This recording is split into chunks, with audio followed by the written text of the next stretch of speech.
wasn't meant for you. Could it be you believe that I've been untrue? Well, listen, sweetheart, this just cannot be, 'cause you're the only good thing that's happened to me.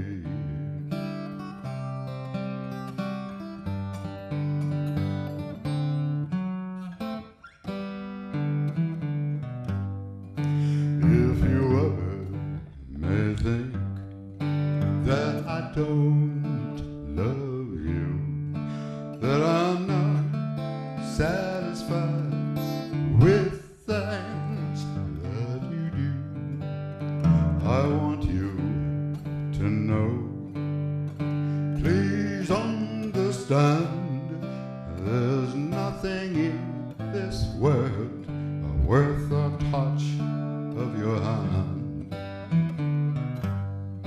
We have our ups and downs, like all lovers do, but you know in your heart that I worship you, so don't ever think of setting me free, 'cause you're the only good thing that's happened to me.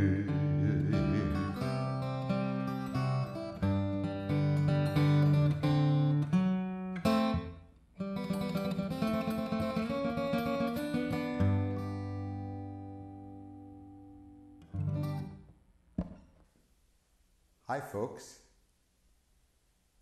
it's show 113, 113, yep, and here we are in the new fluorescent studios of LCA TV in Colchester, Vermont. And my excellent camera person, Rebecca Padula, is ready to follow me around as I stroll about the new studio, showing you all the half-finished features and just what it looks like here, you know, behind the scenes. I wonder if it looks like this. It may look like this at Letterman, who knows? Boy, oh boy. Is my face filling the screen? Must be getting to fill it now. I'll just back up a little. They say you shouldn't get too close. Oh, let's try this. Here. I'll wrap myself in the flag. You know about wrapping yourself in the flag? The expression? It's a great expression. Was it H.L. Mencken? He said that if fascism ever comes to America, it'll be wrapped in a flag. It'll be wrapped in old glory and singing the Star-Spangled Banner. Yeah, that's a good point. Okay, now I'll go back this way. Hey, I'll show you something. Want to see something? Yeah, well, you're watching TV, expect to see something. Look, colored chairs. We have chairs of different colors. It's like Benetton. Look at this. Amazing. Now, I haven't seen these chairs before. But enough about me. How have you been this week? Did you experience any snow? Probably you're watching this in the summer. The questions are meaningless. The questions are ludicrous. The questions are, what was that TV show where they always said that the questions were in a sealed envelope and held by a certain company and really secure, and the guys, the straightest guys in the world, would show up and hand them the envelopes, and that way they'd know there was no cheating. Right. Yeah, there's no cheating involved. Boy, oh boy. So here's a nice looking light. Want to see a nice looking light? Oops. Ah, the thing went over the thing. See how you experience that slight turbulence? That's because of how the water, the ship moves with the water, even though the ship is big. Here's a beautiful light. A state-of-the-art lamp, haha. Now, hey, here's a good one. See this chain hanging from the ceiling? You have one like that in your house? I don't. Chains hanging from the ceiling. Last time I saw that was in Hellraiser. You ever see Hellraiser? It's a hell of a horror movie. The first one is better than the others. The first one was written by Clive Barker. Oddly enough, hey, here, point at that wire down there. You see that coil of wire? Look at that. Now there's something else you probably don't see every day. That's a lot of wires. There are a lot of wires. Many wires are involved in many things that we all do. Comcast left all their wires attached, and Fairpoint, I switched to Fairpoint. Fairpoint said they have no use for them. So now I have all these black wires all over my house, and once I stopped getting cable, I was in Montpelier 15 years ago, and the guy decided to curl up the now useless cable and just shove it behind the radiator. And I said, well, it's my place and I don't have that anymore, so I can just cut that off and throw it away, right? And he gave me the funniest look. I guess nobody does that.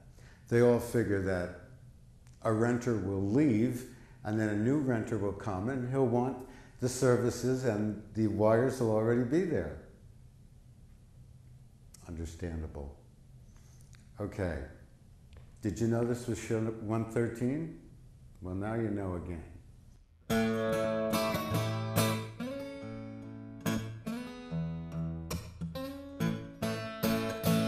Feel like a broke down engine, ain't got no driving wheel. Feel like a broke down engine, ain't got no driving wheel.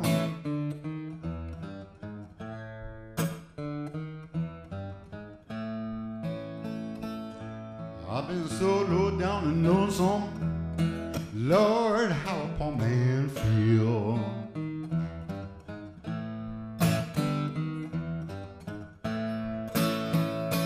I've been shooting craps and gambling, mama, and I done got rolled.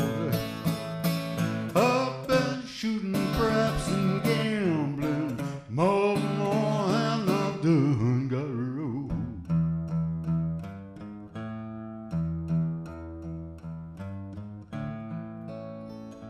I done pawned my pistol and my bed's clothes are sore.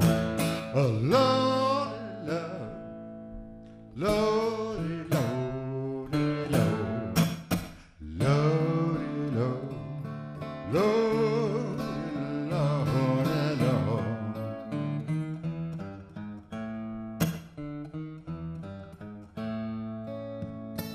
I went down to my praying ground and fell on bended knees. I went down to my praying ground, fell on bended knees.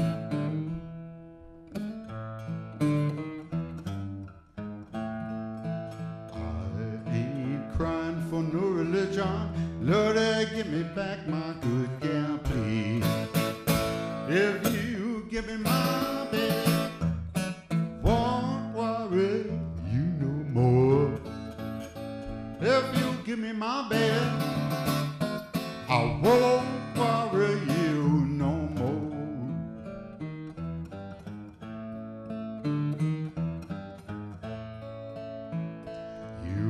gotta put it in my house. Lord, I only bring it to my door. Lord, Lord, Lord, Lord, Lord, Lord, Lord.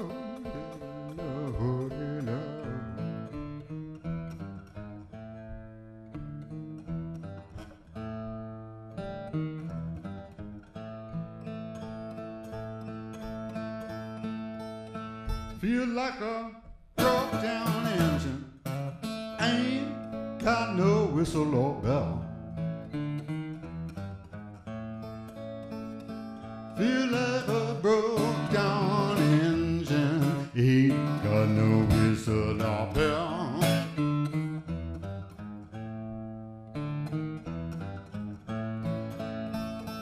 If you's a real hot mama, drive away daddy's evil spell, and it won't be back no more, baby.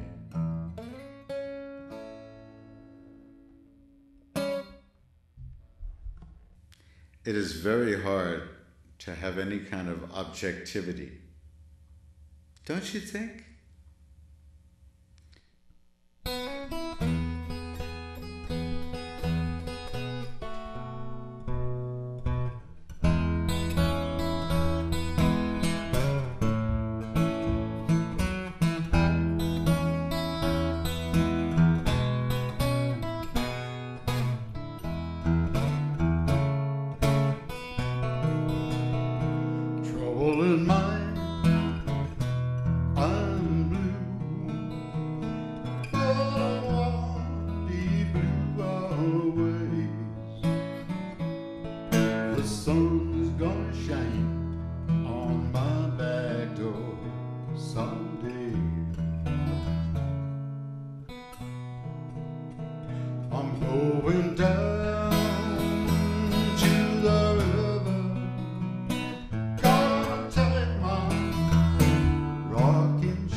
Now I am going to read you something today,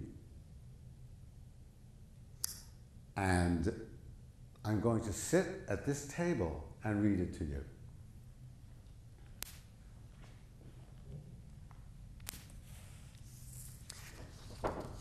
See this 2-minute sign? Or can they see this 2-minute sign? Okay, they can. This is a 2-minute sign.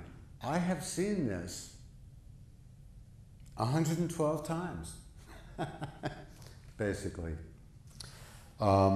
It's rare that I'm ranting so hard that I don't even notice the signs, well, sometimes Rebecca will get a phone call or something, and that'll interfere with our sign sequence, our sign motif, our time. I don't know, how can I say this? How can I say this the wrong way even more times? Remember this? An obsolete AAA symbol. I found this somewhere, but I don't belong to the AAA. I belong to the AARP. And I refuse to read their magazine. They can put Paul Newman on the cover. They can put Bruce Springsteen on the cover. They can put anyone on the cover, and I will not read that darn magazine. Can't stand it. I don't know. I don't know what it is. Maybe someday I'll like that magazine. I'll take it out of its cute little plastic bag and I'll read it. I think I did read it once. If there's a really cute woman I'm interested in or have been interested in, and she just attained the ripe old age of 50 and has become the cover person for the AARP magazine, I might look in it. I think I did once or twice, but that's all over now. What I want to read you is an excerpt of The Mayor of McDougal Street, which is the memoir of Dave Van Ronk, the late Dave Van Ronk. Dave Van Ronk was one of the first people I ever heard play wonderful old blues and folk music. And as I grew older, more knowledgeable and more jaded, I appreciated him less and less. I would go to see him. He played in Montpelier a number of times. I went to see him and I was, entertained a bit. But then he would do something like, "I'll be seeing you," and he would know all the chords. And I was just, he would do a jaw-dropping rendition of a difficult song every show I've seen. And I didn't know why till I read this book, because he was a jazz player before he even discovered folk and blues. That answers that question. But now I will just read you this little anecdote. Okay, it's about Bob Dylan going electric, those days. Dave Van Ronk speaks now. Myself, I thought that going electric was a logical direction for Bobby to take. I did not care for all his new stuff by any means, but some of it was excellent, and it was a reasonable extension of what he had done up to that point. And I knew perfectly well that none of us was a true folk artist. We were professional performers, and while we liked a lot of folk music, we were professional. And while we liked a lot of folk music, we all liked a lot of other things as well. Working musicians are very rarely purists. The purists are out in the audience kibitzing, not on stage trying to make a living. And Bobby was absolutely right to ignore them. It is like the old socialist I knew who was an editor of a newspaper in the early 1960s. A bunch of new leftists marched into his office and presented him with a set of non-negotiable demands, insisting that he change this, that, and the other thing about what he was printing. He listened to them as long as he could stand it and then just said, "I've been a socialist for 50 years. Do you know what you're going to be 10 years from now? You're going to be dentists." It was the same with the fans who got bent out of shape about Bobby's going electric. They were all very pure and self-righteous, but 40 years later, Bobby is still out there making music, and they're all dentists. The point is that categories such as folk and blues are inherently limiting, and any serious musician tries to steer clear of them as much as possible. Listeners and record companies want you to fit into those neat little boxes, but as a performer, you need to be open to all the possibilities around you and to use whatever tools are appropriate for the job at hand. In my own case, I was typed as a blues singer back in the 1950s and have had to come to terms with the fact that no matter what I sing, most people will continue to think of me in those terms. But I concluded quite early on that I was essentially a saloon or cabaret performer. A lot of my material comes out of the blues tradition, but overall I have more in common with someone like Peggy Lee or Blossom Dearie than I do with someone like Mississippi John Hurt or the Reverend Gary Davis. So when Dylan became a rock star, it was not really a shock to me, or more precisely, the shock was not musical. The shock was how it changed the scene. We had all been hanging out on McDougal Street, singing for one another and for a small group of devoted fans, and suddenly one of us had hit the mass market. The result was that a lot of people who had never been greedy in their lives began having visions of El Dorado.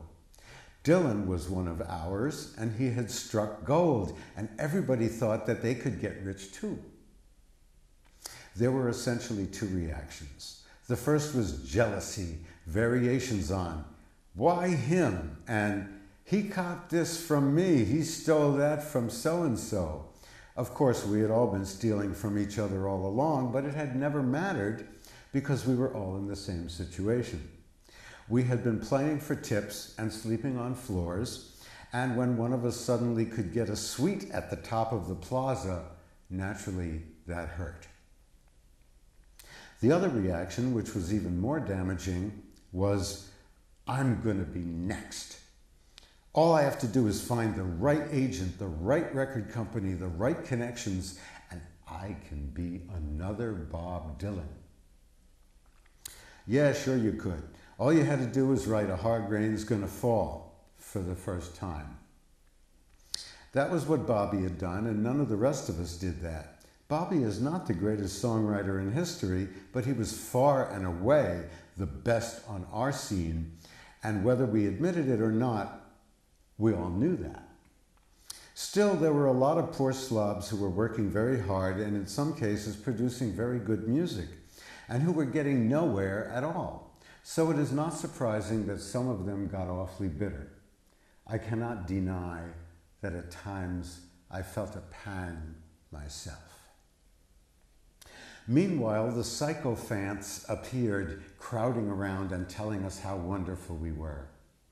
I don't think that even the most vain among us really liked them, but when someone comes up and says, "Boy, you're so great," it is certainly better than the alternative and has an obvious seductive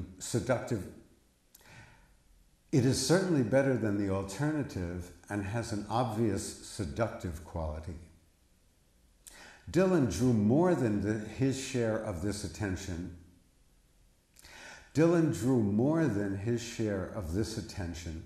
And after a while, a sort of hierarchy was established of knights of the round table, princes of the blood, all paying court to the emperor with the long bushy hair.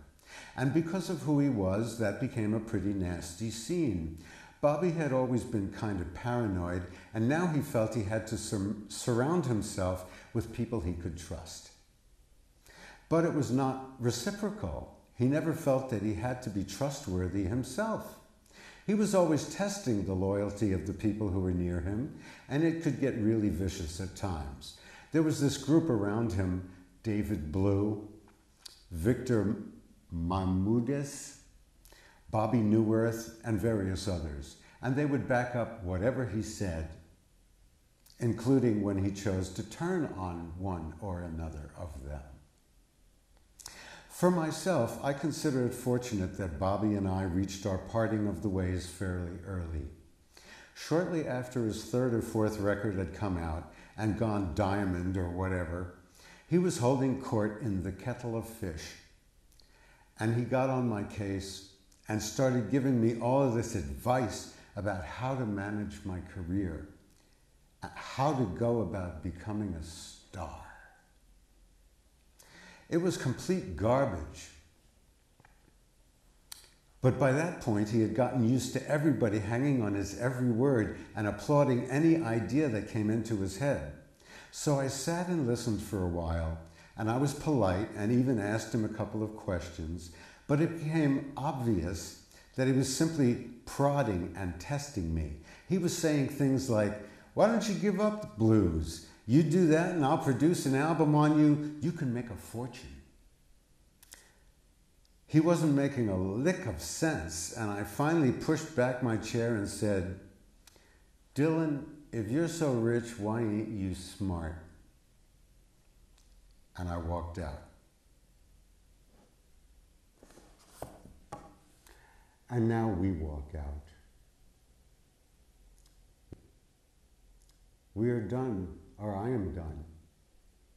And perhaps now it is the end of show 113.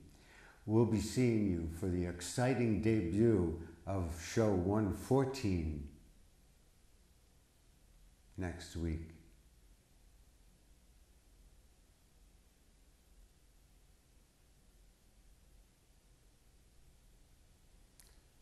The running out of the tape. It's like the running of the bulls. No, it's not. They are both running.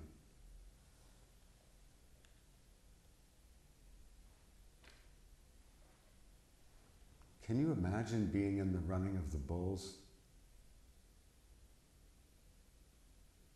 Not me. The closest I'll get to it is City Slickers.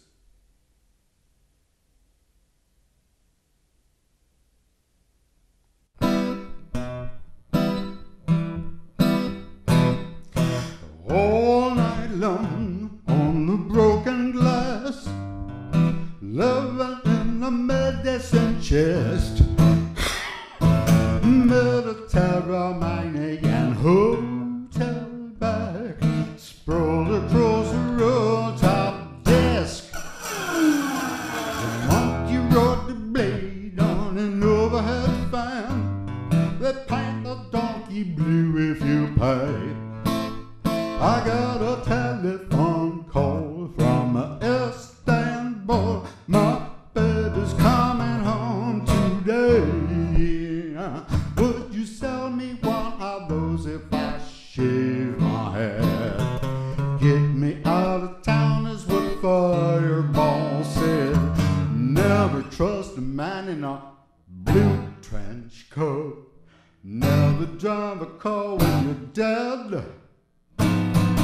Saturday's the first of all, Friday's a gem. Dye your hair yellow and raise your hem. Follow me to Beulah's on Dry Creek Road. I got to wear the hat that my baby done so.